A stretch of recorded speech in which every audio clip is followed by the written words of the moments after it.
Hello! Today I'm sharing the exact 4-step process that helped me go from totally avoiding landscapes to now including them in almost every digital painting I do, even the portraits. If you've been intimidated by backgrounds or landscape scenes, then this might be the video for you. This simple process changed how I painted everything. I'm using Procreate for this demo, but the steps apply to any digital art tool you're comfortable with.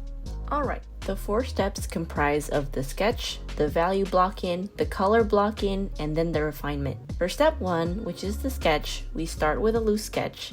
You're placing major elements, checking composition and proportions. You flip the canvas often to catch mistakes early. Think of this like outlining your essay, where you lay out your main ideas in a way that flows logically.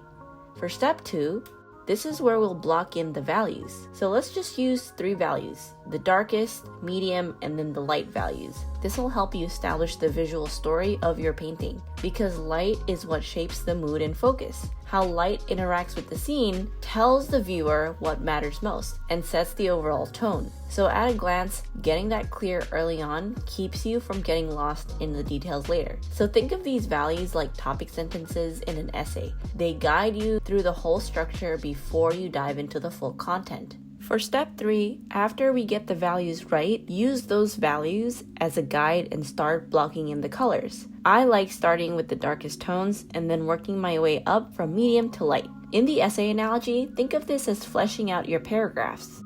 I started with the really dark greens of the trees, which are the darkest parts of the picture, and then we moved on to the medium values, which are the reds, the yellows of the field, and then we go on to the brightest parts of the picture, which is the sky and the whites of the house. For step 4, this is where we refine our details further. For example, I added various greens to establish depth in the trees. The darker greens are for trees closer to us, while muted paler greens represent trees that are farther away from us. I also added some small dashes of lighter greens to signify the sunlight hitting some of these leaves, as well as shaved off some of the greens from the trees to make it look more realistic, like there's the background peeking through. Besides refining the trees, this is also where I added other details like the wheat fields, tree bark, and tractor. For your essay, this is your final edit. Clarity, flow, and expression all come together here. So now you've seen how these 4 steps work on a landscape. Let's see what happens when there's a person involved. Since spring started, I've been obsessed with painting flowers and spring themes.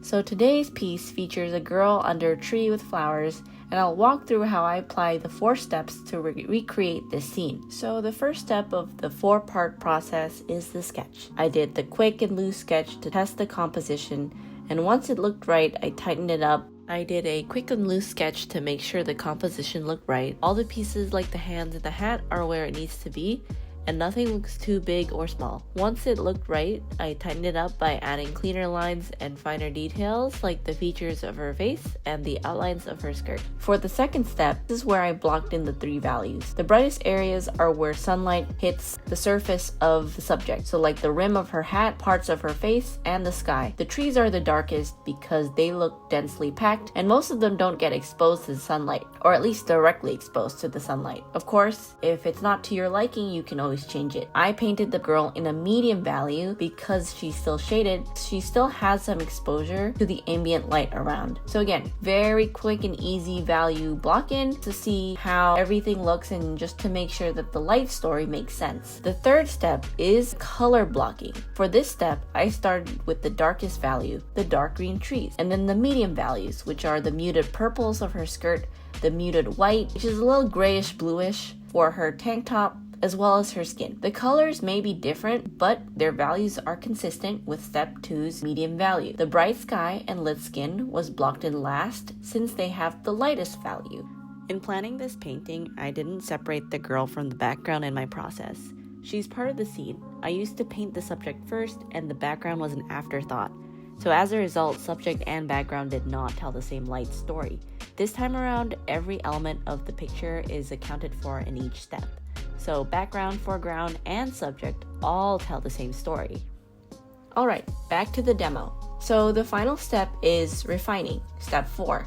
I will double click on one portion of the painting and tell you a little bit more about what the steps I'm taking to refine that portion. Since this video is about landscapes, I will walk through how I refine the tree background.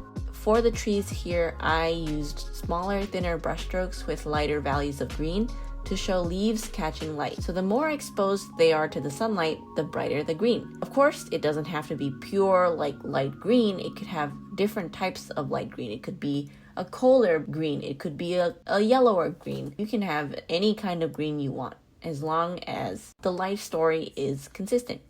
In this particular painting, I used lighter greens that are on the yellower side just because I wanted to provide a more warmer tone for this painting. I also kept my brushstrokes very random and varied because the leaves grow in every direction. One thing I do want to note here though is that since the light source is in the top left, my highlights are stronger on that side. The cast shadows go on the bottom right of the objects. So this tells you a very strong light story, where the light source is coming from and how it's impacting the surfaces of the objects it hits. I made some blue peeking too, just to show some openings throughout the tree so it doesn't look so densely packed. This just means that, the sky is peeking through. There's some holes throughout the trees, so I really wanted to show that. For the rest of the refinery, I sharpened the girl's features, added shadow to her neck and arms. I defined objects like the apples and her bag, and really, again, just any other refinement in the picture. Clean up the painting, add some variety, make it more interesting, add some texture too, and you could really go ham in this step. Do whatever you want to make your painting look a little more alive. And then for the final touch, which is truly my favorite part, I do like to add white highlights or just put a little bit of sparkle as well as some points of interest to guide the eyes of the viewer.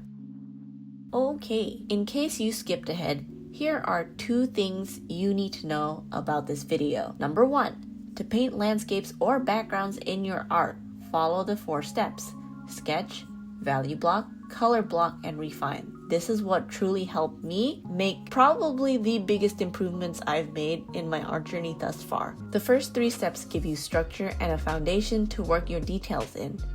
We don't want to get lost in the details only to look back and find out that the painting doesn't look cohesive. Here's an example of one that I skipped a couple of steps. It's really fine, but it looks flat because there's no differentiation of values. We don't really know where the light's coming from. The shadows aren't super clear.